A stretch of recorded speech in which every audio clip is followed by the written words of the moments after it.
Primeiramente, bom dia mais uma vez. Como eu já havia falado, a nossa ideia aqui é uma troca, tá? A gente vai conversar um pouquinho, porque como fundamentar uma base territorial de um município para receber as inovações tecnológicas que estão batendo a nossa porta.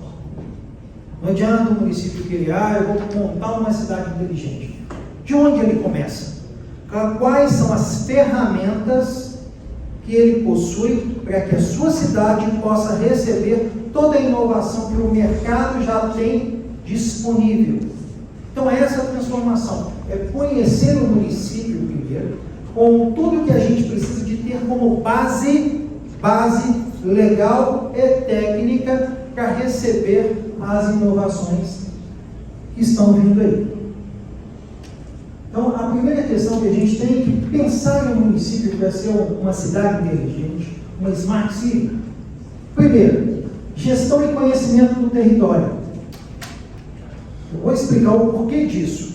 Se o município não se conhece, ele não tem a gestão do território, eu não tenho como implementar nada disso que eu estou falando.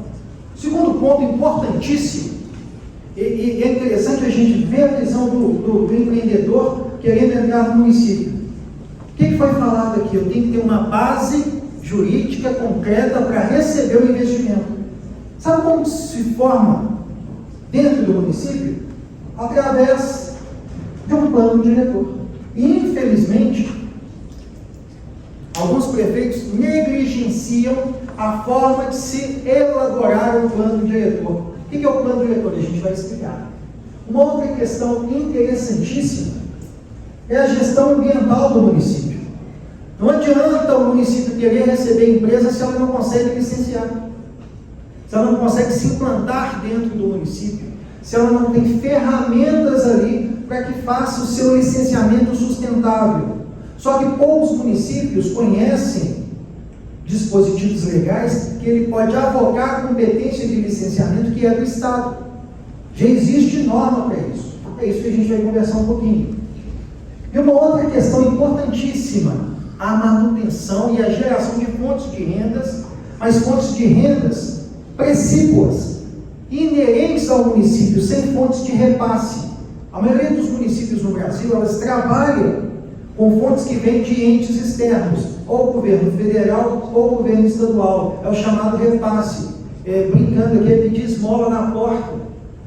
Não precisa disso. Existem ferramentas para que os municípios fiquem autossuficientes de recurso. E o 5 é a questão da própria regularização fundiária. Como que eu vou implantar uma cidade inteligente, sendo que a população local não possui nenhum título de domínio? Como que eu vou? Agora eu coloquei uma iluminação em LED, eu coloquei o sistema fotovoltaico, eu coloquei câmeras de monitoramento e controle da minha cidade. Pois é, mas a população não é nem dona do imóvel.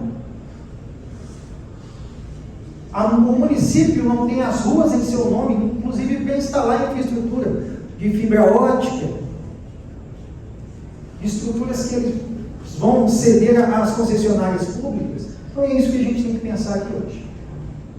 Então, a primeira questão é o conhecimento do território. Existem várias ferramentas hoje que os prefeitos podem usar para se autoconhecer. Mas não é se autoconhecer como pessoa, mas como gestor. A primeira questão que a gente tem que entender é que o município ele tem que ser mapeado. Tá? Para qualquer implantação de cidade inteligente, eu tenho que fazer o mapeamento completo do meu município. Eu tenho que saber a minha gestão em quadrantes. Por quê? Se eu for implantar um sistema de fibra ótica, se eu não entender onde eu tenho minhas ruas vetorizadas, as residências, o encaixe dentro, próximo de uma subestação ou do hub que vai fazer todo o ordenamento de informações, eu não vou para frente. Só que essa ferramenta ela não pode ser só para isso. Ela tem várias outras aplicabilidades. Pode.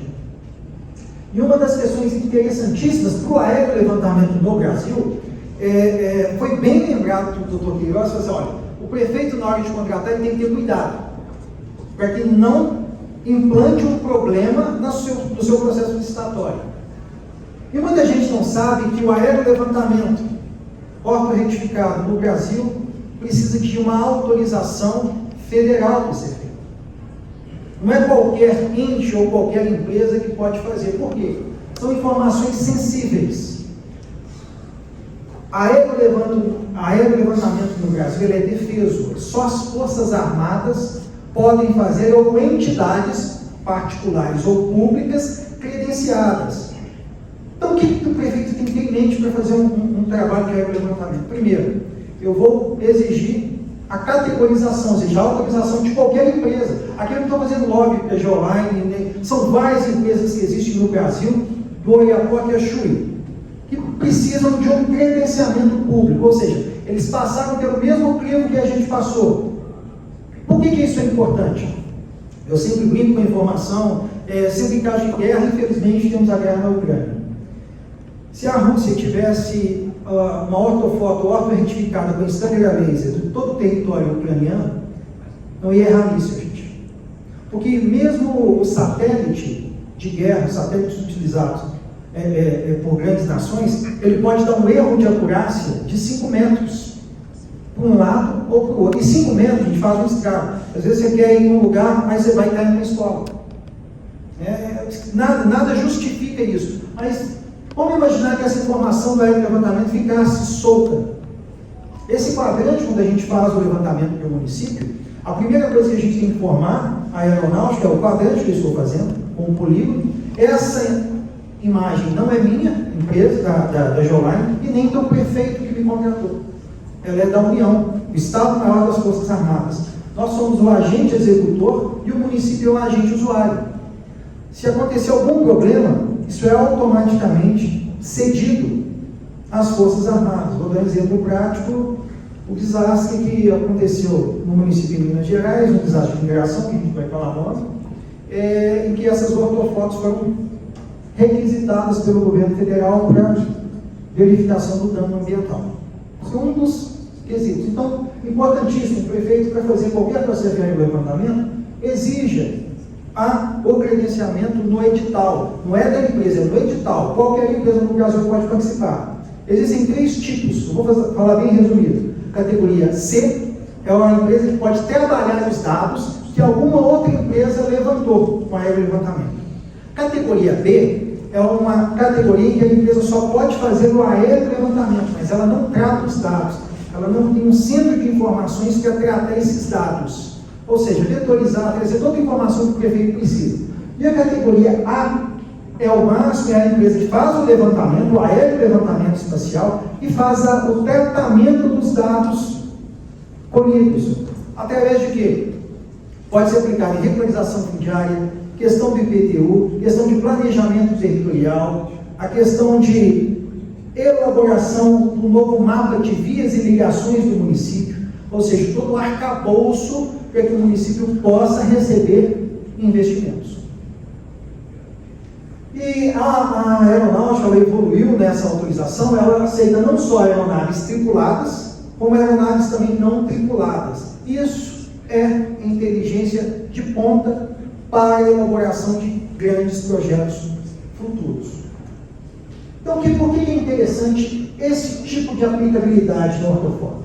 Vamos imaginar que esse aqui é um bairro de um município que eu quero colocar aqui um sistema inteligente. Monitoramento de câmeras, eu quero fazer regularização fundiária, eu quero fazer atualização tributária, eu quero rever os meus projetos de engenharia, de drenagem, de abastecimento de água e implantação de esgotamento sanitário. Uma ortofoto auto-retificada, aqui tem alguns pontinhos, se tivessem esses estudos vocês vão ver, a gente consegue fazer com o scanner curva de nível de metro em metro. Além da vetorização de todas as residências. O que é a vetorização? É a montagem do quadrante da área construída e do lote, além de toda a vetorização das ruas, meio-fios, postes existentes, pontos de vistoria de água e esgoto, além de boca de lobo. Por que isso é importantíssimo? Eu consigo planejar a cidade. Olha, se ela tiver uma rede de dutos internos, por que a gente não tenta eliminar os cabos aéreos e vamos passar por uma rede subterrânea? É mais caro. É mais caro, mas dá uma sensação visual muito melhor e uma questão de manutenção muito menor, porque ela não fica propensa a qualquer risco. Quem nunca brincou de pegar um tênis aí, jogar numa rede, daquele choque, sair correndo, acabava com a luz, né, no bairro inteiro? Subterrâneo é mais difícil, né, gente? Então, são essas ferramentas que a gente consegue ter uma aplicabilidade. Não é vender uma ortofoto para o prefeito ter uma paisagem bonita atrás do gabinete. Isso para mim, é a pior aplicabilidade de uma ortofoto para o município. Ela tem muito mais aplicabilidade. E por que ela é interessante para esse tipo de informação? Ela não pode ser só o voo. Eu tenho que ter uma equipe de campo para fazer uma amarração de base com coordenada geodésica. São os pontos que são colocados, porque isso daqui, após o aerolevantamento de um bairro, de um município, dentro do globo, a Terra não é redonda, é uma geóide, é uma esfera cheia de contornos, pontos angulares.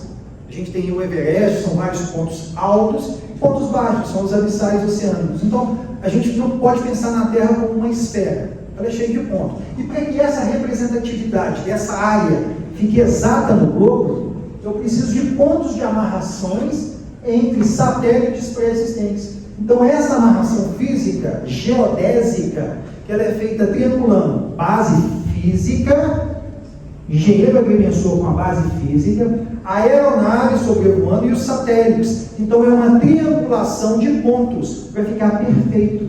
Isso que é ortofoto, isso que é aerolevantamento. Não é a pessoa colocar um drone e tirar uma foto bonita da cidade. Você está fazendo nada, você está gastando dinheiro público à toa. À toa. Porque a informação que eu preciso de precisão e acurácia. Senão, eu não implanto uma cidade inteligente. Se eu tiver a precisão exata de onde é o meu poste, ou de onde vai ser o meu hub, como que eu vou recadear a minha cidade? Como que eu vou refazer os processos de monitoramento? Às vezes, no computador, no Google, eu utilizei, minha câmera vai ficar no ponto tal, vai dar uma amplitude tal, ou minha antena vai ficar no ponto tal, que vai me dar uma comunicação. Só que isso tem um deslocamento gigante no Google. Não adianta pegar o Google Maps para fazer o projeto. Tem que ser ortofoto. Aqui é um detalhe um pouco maior, já de um bairro todo concentrado, que a gente consegue também as outras informações que o sistema nos dá, inclusive para questões ambientais. Toda essa parte aqui de curva de nível mais avançada, esses vales e além desses pontos vermelhos e azuis, são sistemas de drenagem e água pluvial, nascentes. Então, nessas áreas, eu não posso ter ocupação humana. Então, para que eu vou trazer? Eu vou trazer uma empresa, vai vir uma área gigante, vai ter uma área ali aberta no município que eu vou trazer essa empresa para cá. Opa, mas aqui não dá, a liquidez é muito grande. Ou eu tenho aqui nascentes. Água ainda é nosso bem de primeira grandeza. Sem água não tem vida.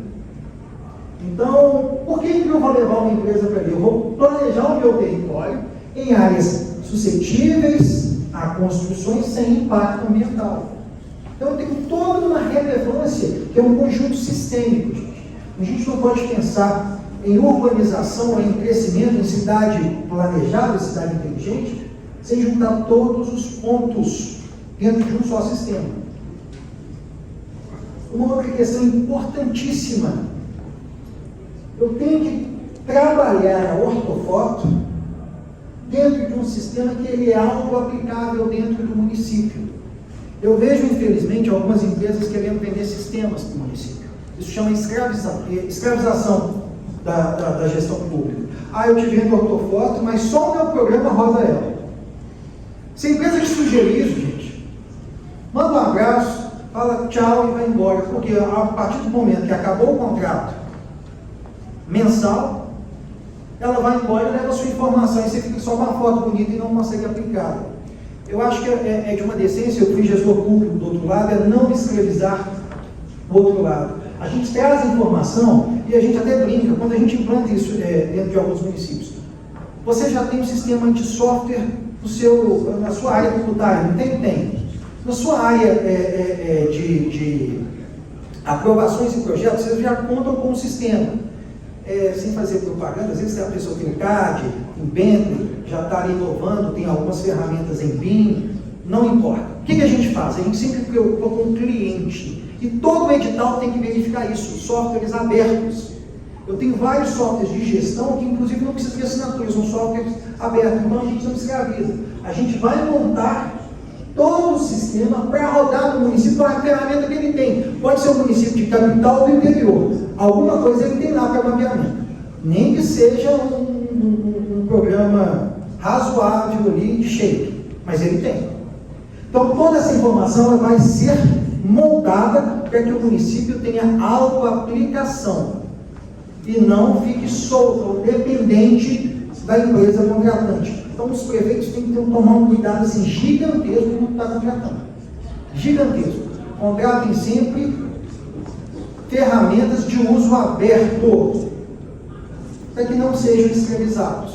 Porque a gestão ela não é do prefeito, é uma gestão pública. A cidade inteligente ela se perpetua. Então ninguém faz um sistema de cidade inteligente para terminar o mandato. É uma coisa que tem que se perpetuar. Algumas outras informações que a gente consegue dentro de uma ortofoto muito bem feita. Está vendo essa área aqui? Então eu consigo ter todo o modelo de interpolação a laser do que seria a superfície dessa área. Por que isso é importante? A gente quer trazer para o município A uma grande empresa, e ela precisa de 20 mil metros de uma área mais plana possível com acesso. Como que eu vou entender essa área mais plana possível com acesso? A gente vai fazer um trabalho de levantamento em que eu já jogo todos os pontos e eu reconstruo a declividade do terreno. Então ali eu vou saber onde ela vem, onde ela vai gastar o menor valor possível em terraplenagem e estrutura. Pode contar mais um? Aqui, inclusive, com o mapa de cobertura vegetal, para saber qual seria o impacto ambiental e a possível compensação dessa instalação. E o mais importante, que é o próximo slide, que é a mancha ou a malha de curva de nível de metro em metro. Sem isso aqui, ninguém consegue planejar nada. Engenheiro ou arquiteto não consegue planejar a estruturação de uma nova empresa, de uma nova fábrica, de um novo prédio público, de uma nova estrutura. Inclusive, agora, as estruturas fotovoltaicas. Sem isso, eu não consigo a angulação real, ou a mais necessária possível, com a destinação para o norte, porque a placa ela tem que ser voltada com uma inclinação X, sempre para o norte, para ter uma incidência de iluminação. Então, são ferramentas bases para cidades inteligentes. Uma outra questão importantíssima, plano diretor integrado. Por que o plano diretor integrado, gente, ele é tão importante para uma cidade inteligente? Plano diretor é uma obrigação para municípios com mais de 10 mil habitantes. Ah, mas meu município não tem isso, eu não vou preocupar. Aí você tem que preocupar mesmo. Município pequeno ele só cresce se tiver ferramentas para o seu crescimento, ou seja, o seu ordenamento territorial. O que o plano diretor é? Pode passar. O plano diretor, ele vai estudar o município como um todo. Plano diretor, ele se forma através de uma lei municipal. Tá? É a segunda lei mais importante de um município. A primeira é o ordenamento jurídico, né? É a sua lei base, e a segunda é o plano diretor, ou seja, é a receita do bolo do crescimento municipal. Por que isso? Porque é ali que eu vou planejar o meu zoneamento. É interessante eu ter uma indústria que tem um poluente de um lado de várias residências? Claro que não. Para isso eu tenho que ter o meu plano diretor, porque eu já vou planejar. Olha, se eu tenho uma via de trânsito rápido, uma rodovia, uma via expressa, o ideal é que eu não tenha ali residências familiares, de uso o quê? Residencial apenas. Por quê? A tendência é que a criança vai crescendo, vai querer atravessar a via, pode ser atropelada. Então, nessa via de trânsito rápido, é o contrário. Eu tenho que inverter o meu zoneamento. Eu vou colocar ali zonas industriais ou comerciais. Por quê? O que a indústria mais precisa hoje no mundo? Alguma indústria faz algum produto para si própria? Ela precisa de escoar a produção, não precisa, gente? Então, se eu tiver um modal pensável entre rodovia, ferrovia e alguma malha aeroportuária, esse é o sonho para qualquer município. Porque eu consigo escoar a minha produção. Mas se eu não planejar isso, e vou deixar uma iniciativa privada. Então, dinheiro, gente, que empreende, o dinheiro é igual em qualquer lugar no mundo. Só que para a gente investir tem que encontrar um ambiente mais favorável possível. Então são dois municípios concorrendo. O seu vizinho tem um plano diretor participativo, com todas as diretrizes de crescimento e com zoneamento específico com as áreas que podem se desenvolver, já prevendo inclusive a construção de vias de ligação dessas áreas industriais para as áreas mais próximas de vias expressas. E ali permite um zoneamento que possa ter indústrias, áreas comerciais e etc. E o seu município vizinho está lá, nunca pensou nisso. Você chega lá e fala, quero fazer um projeto tal, beleza, eu tenho aquela área disponível ali, ou compra a fazenda de fulano.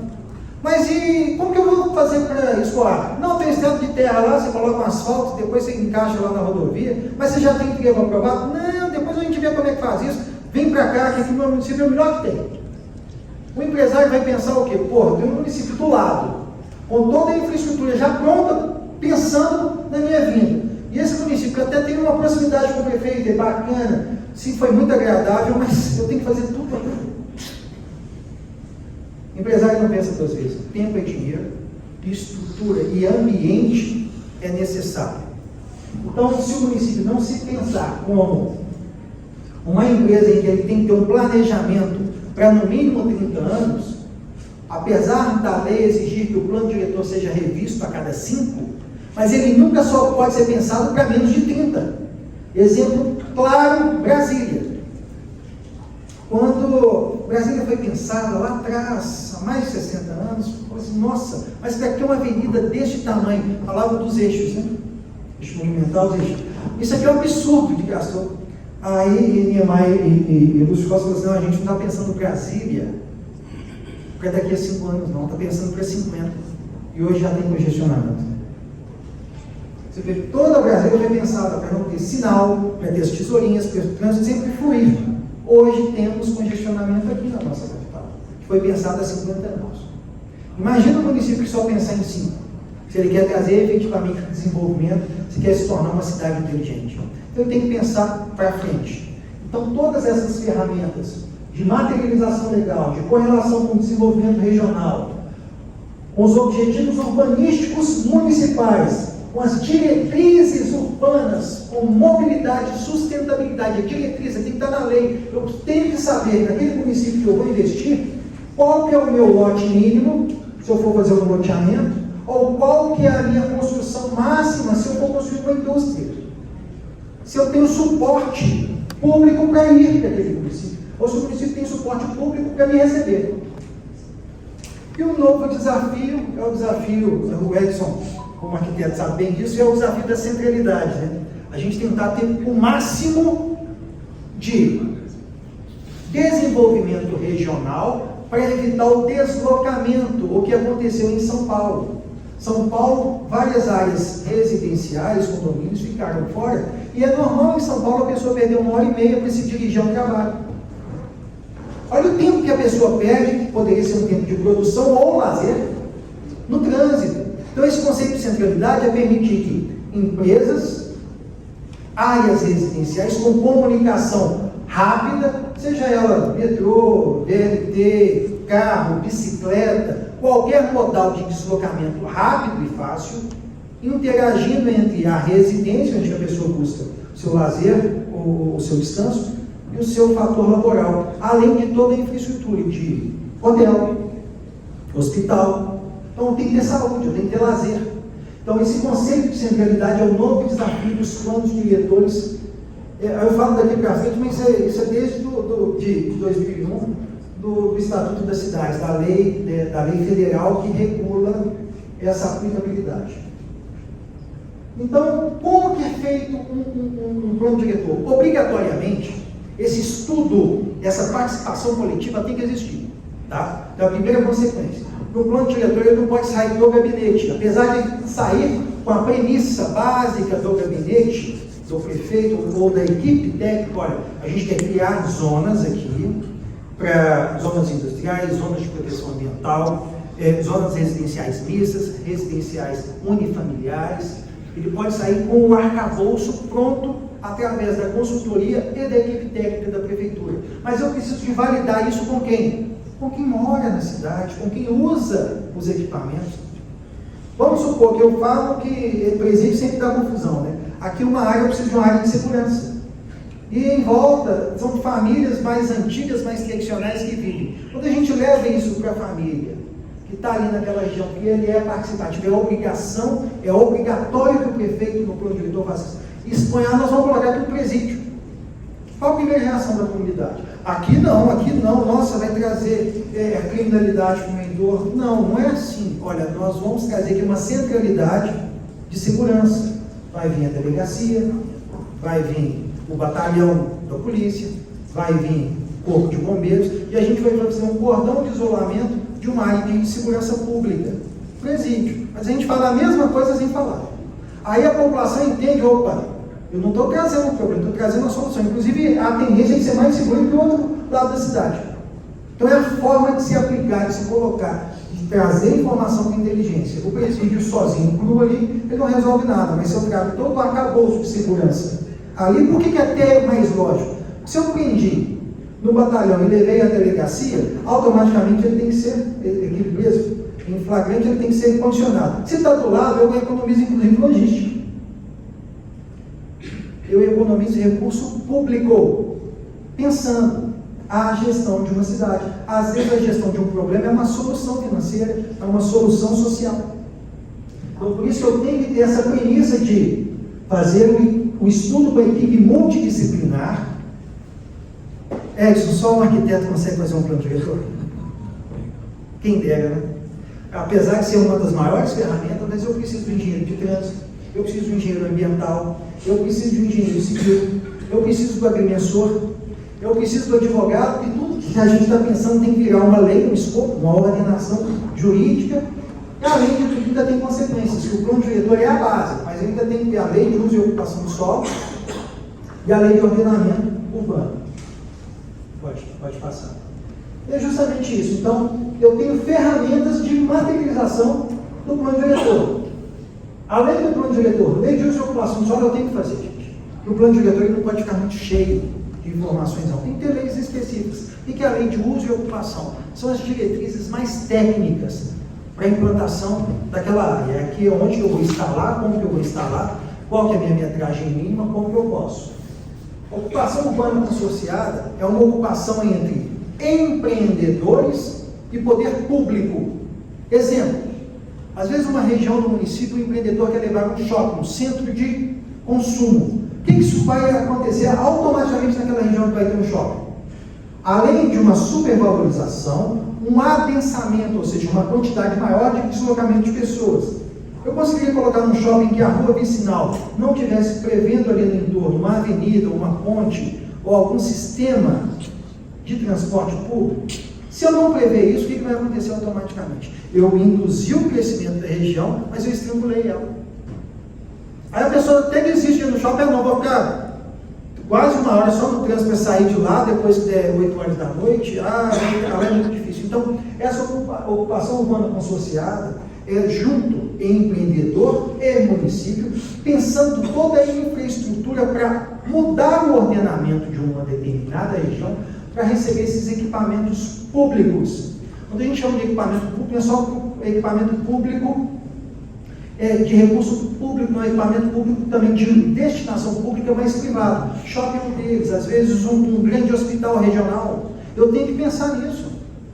Inclusive, o ideal é que o meu zoneamento no entorno possa permitir multipropriedades ou uso múltiplo da propriedade. Porque ali vai inclusive o quê? O médico está do lado, uma farmácia está do lado. Então, se eu restringir toda essa área de um novo hospital, para que não receba esses novos equipamentos urbanos, ali aqui é residencial unifamiliar. Então, eu não posso ter comércio. Aí eu coloquei um hospital. Se eu não pensei no entorno, como que fica com a pessoa que quer investir na farmácia? Ou o médico quer colocar o seu consultório ali local, mais próximo, para atender o particular. Então, eu tenho que pensar, isso é conjunto. Então, por isso que chama ocupação urbana consorciada. E vários prefeitos não sabem que tem essa ferramenta legal. Ah, eu vou esperar só daqui a 5 anos para alterar o meu plano diretor. Não, eu tenho ferramentas que a própria lei me autoriza. Inclusive um projeto de lei específico.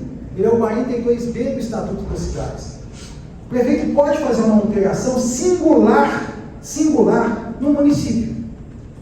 Vai receber uma grande indústria, uma fábrica de bebidas que vai concentrar. Essa região que a fábrica escolheu é uma zona rural. Aí eu teria que mudar o plano diretor para alterar essa região? Não. Eu posso fazer um projeto de lei específico e trazer aquela urbanização, todo aquele conceito, só para essa área. Mas eu tenho que ter requisitos, que é como se fosse um mini plano diretor, participação pública, os estudos complementares, estudos ambientais, estudos de deslocamento, estudos técnicos, então eu tenho que vir com a formação completa. Tá? E além da regulamentação das incorporações verticais ou horizontais, com ou sem construção. Isso é novo, mas antigo. Por que isso é novo, mas antigo? Todo mundo está acostumado, nas prefeituras, a trabalhar com incorporação, o que, gente? A vertical, prédio. Não é? Toda prefeitura já sabe trabalhar com o prédio, já tem sua norma de ocupação. Poucas sabem trabalhar com ela horizontal. Ah, Charles, mas o município já tem um condomínio horizontal, aquelas casinhas iguais, que o cara vem e empreende e tal. Faz tudo igual. Só que a legislação federal autorizou que o município regulamente o aplique o condomínio horizontal com ou sem construção. Ou seja, o próprio empreendedor vai escolher a forma com que ele vai construir. Eu tenho a regra. Posso ter uma construção máxima de 200 metros com um afastamento lateral XYZ e uma área de impermeabilização, ou seja, uma área que eu consiga ter chuva penetrando. Então, deu essa regra, cada um constrói da forma que quiser. Só que agora está vindo também os condomínios horizontais industriais. Infelizmente, no Brasil, a gente tem um grande risco de assalto. E o bandido já sabe, onde tem a maior concentração de indústria, é o lugar mais fácil para ele esperar o motorista sair e roubar ele. Ou entrar dentro da indústria, roubar com o caminhão e tudo e sair carregado. Então, esses condomínios horizontais permitem que o empreendedor faça a segurança interna através de uma mini cidade inteligente, né, Alessandra? A gente consegue montar todo o circuito de barreira, de identificação, para coibir o que? O assalto. Então, é como se fosse a montagem de uma mini cidade em que cada um tem a liberdade de construir da forma como está, mas dentro de um ordenamento. E a gente tem outras formas, inclusive, melhores para se aplicar isso. Inclusive, condomínios horizontais de micro-usinas fotovoltaicas. O pessoal ainda não pensou nisso. Imagina um investidor que tem uma empresa que ela está no subsolo de um prédio. Ele não tem telhado. Então, ele não tem como instalar a sua placa. Compensa para ele comprar um lote vago e construir a sua usina para ter sua autogeração? Às vezes compensa. Mas qual que é o risco que ele vai ter daqui a 1 a 2 anos, que agora ele massificou? De ser roubado. Por quê? Bandido, gente, já sabe que o microinversor cabe dentro de uma mochila e é o mais caro de uma usina fotovoltaica. O tamanho de uma folha, alguns, ele é um pouquinho mais pesado, mas ele cabe dentro da mochila. Ele subiu no muro do lote, com um alicate e a mão, ele te roubou ali R$5.000 por microinversor. E vai e some. Aí quando você vai ver, você só percebe no final do mês, se você não tiver o aplicativo e olhar todo dia, que você não está mais gerando. Aí vai reimplantar isso. Então, por que os municípios não facilitam a instalação de condomínios horizontais só para receber placa fotovoltaica? O lote individual vai estar em nome diretamente do consumidor final, então é uma autogeração, então não é uma grande usina que precisa de uma autorização da ANEEL, são várias micro-usinas, e elas estão ligadas dentro de um grid, um sistema inteligente. Isso é cidade inteligente. Porque a forma de segurança dessa pequena micro-usina em lotes consorciados, ela é dividida para todos. Então vai ter uma segurança com ronda armada ali que vai deixar, só entra aqui quem tiver autorização, quem for dono ou autorizado pelo dono, porque é um condomínio. É uma incorporação horizontal. Já foi avisado ali que o tempo está acabando, então, uma outra questão que o município tem que imaginar. Para ser inteligente, ele tem que ter autogestão. Para ter autogestão, ele tem que ter recurso. Imagina o município querer implantar uma cidade inteligente, toda vez ele tem que pedir bênção para repasse federal ou estadual. Quais são as receitas que o município tem e nunca podem ser tiradas dele? E, infelizmente, são as que os gestores municipais, às vezes, mais negligenciam. IPTU e ITBI. Aí um prefeito levanta e diz, não, e o ISS? Você esqueceu que o ISS é o que dá mais recurso. É o que dá mais recurso, mas o ISS é o mais complicado. Hoje eu estou com a minha fábrica aqui, né? Eu estou com o meu comércio aqui. Eu pago esse serviço, eu pago imposto pelo serviço aqui. Só que o prefeito da cidade do lado fala, não estou vendo que você está lá, você está pagando a taxa alta, vou te dar isenção de 5 anos, muda para cá que o galpão já está pronto. Ah, já está pronto? Na outra semana ele está lá, então você perdeu essa receita. E o IPTU, gente? Uma vez que o loteamento foi aprovado, está regular, o resto da vida eu tenho que fazer a contrapartida da minha propriedade ao serviço público. Então, a taxa de IPTU é eterna. Só que se eu não tiver essa elaboração de justiça tributária da tabela do IPTU, eu vou gerar um problema social. No caso dessa receita de IPTU e ITBI, quem pode mais, paga um pouquinho a mais. Populações carentes, às vezes, têm que ser isentadas desse imposto.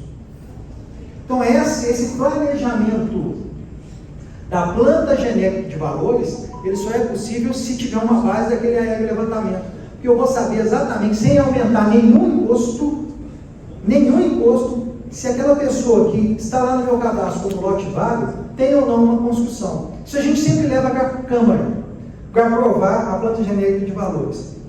Vereador, é justo? Eu comprei um lote de 360 metros, vim aqui na prefeitura, aprovei o meu projeto de construção de 200 metros quadrados, tive o meu APIX, ou seja, eu levei a informação ao poder público, ele já automaticamente colocou a minha metragem no cadastro, o modo da minha construção, se é uma construção padrão A, B ou C, a quantidade, ou seja, o tamanho da minha construção, tudo. Então agora o meu imposto no ano que vem vai vir completo. Só que o meu vizinho comprou o mesmo lote, não pediu APIX, não entrou no projeto de aprovação e construiu um prédio lá de 1.000 metros quadrados. Eu pago o imposto correto e ele paga só a área vaga. Ele não paga o imposto pela construção. É justo?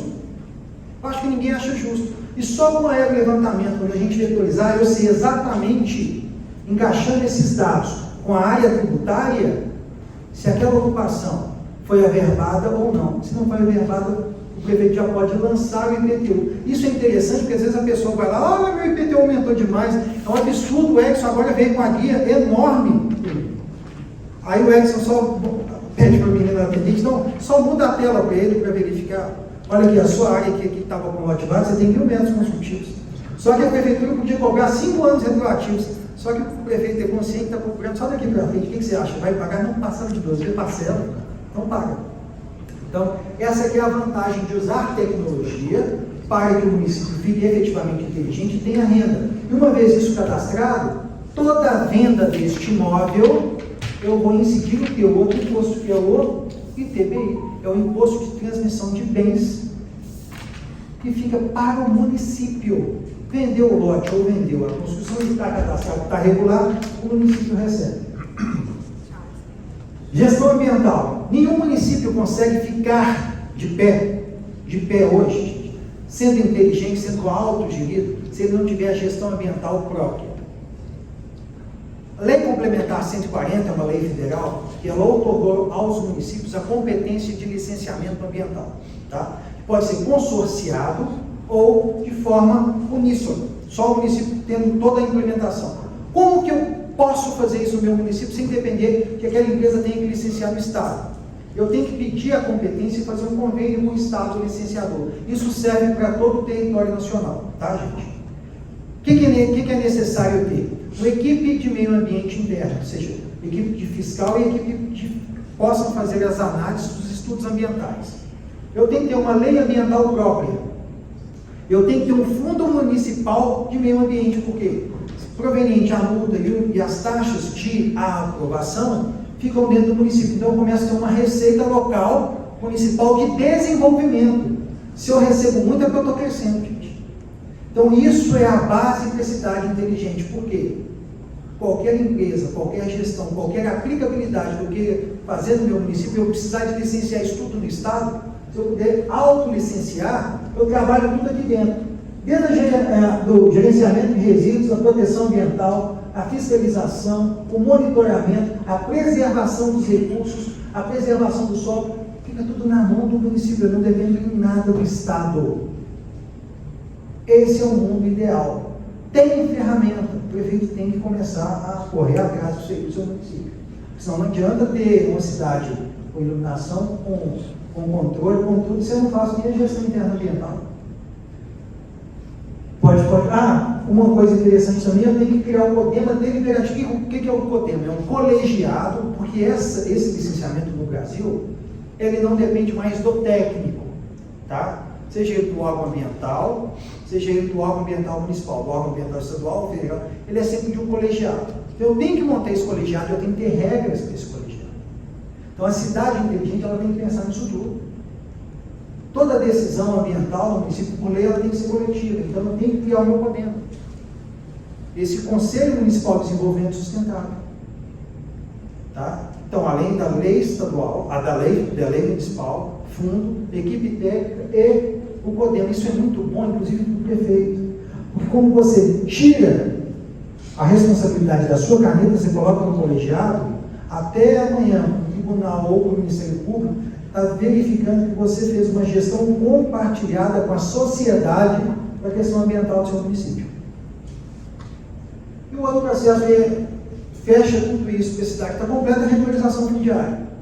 Lei Federal 13.465, ela tirou a caneta do judiciário, entregou na mão do chefe do Poder Executivo. Não é só mais cartório ou juiz que titula áreas no município.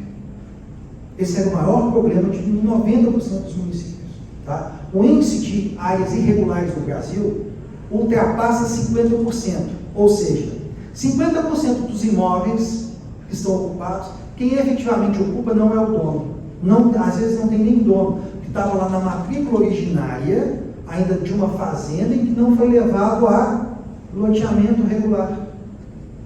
Ou o pai foi falecendo e foi deixando para os filhos. E antigamente era comum ter uma família com 15, 12, 10 herdeiros diretos, fora os indiretos. Aí vão nascendo os netos, os bisnetos, e criou o bairro.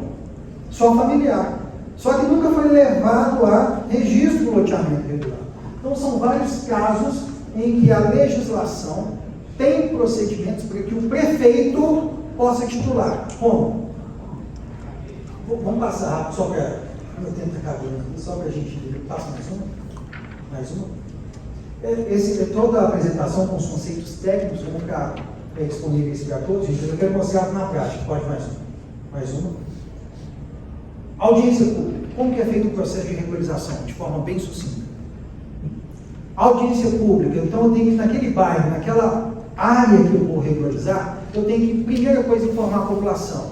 Segundo ponto, eu tenho que fazer estudos técnicos. O ideal é que eu faça o levantamento para saber exatamente como que está cada direcionamento daquelas áreas.